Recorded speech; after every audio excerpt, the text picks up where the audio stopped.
Have you ever considered the profound significance of Christ's voluntary death? The notion that his life could not be taken from him against his will, even on the cross, is a cornerstone of Christian theology. Christ accepted death on the cross, not to satisfy a need for blood justice, a concept far removed from the divine nature of God.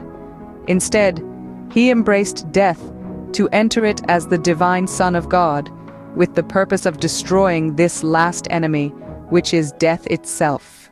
Now consider the veil that separated the most holy place from the rest of the temple. This barrier symbolized the separation between God and man. But with Christ's death, this barrier was torn apart. This event opened the way into the presence of God for all people, granting access to the most holy of all, God Himself. This profound truth is still emphasized in many Orthodox churches today, where a curtain between the altar and the nave is drawn open during liturgical services. This signifies that communion with God, once sealed off from humanity, is now available to all who approach in faith.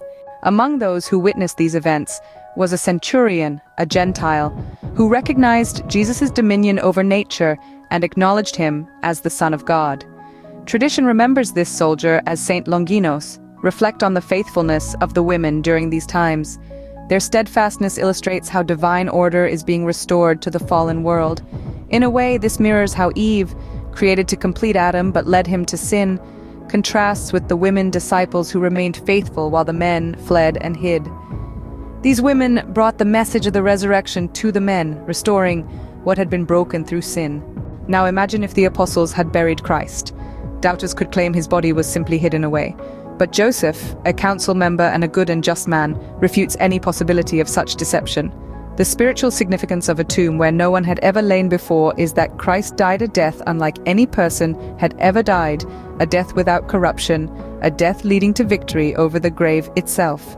His rest in the tomb fulfills the image of his birth in a cave and reveals the ultimate purpose of his coming.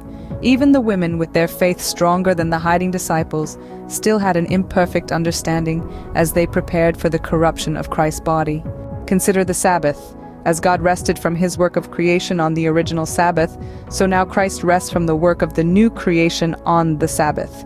Thus he gives the Sabbath its ultimate meaning and fulfills the law even in death. This is the most blessed Sabbath on which Christ sleeps, to rise on the third day. The Coptic Orthodox Church calls it Bright Saturday. Let us memorize these verses from Mark 15:37-39. And Jesus cried out with a loud voice and breathed his last. Then the veil of the temple was torn in two from top to bottom. So when the centurion who stood opposite him saw that he cried out like this and breathed his last, he said, "Truly this man was the Son of God."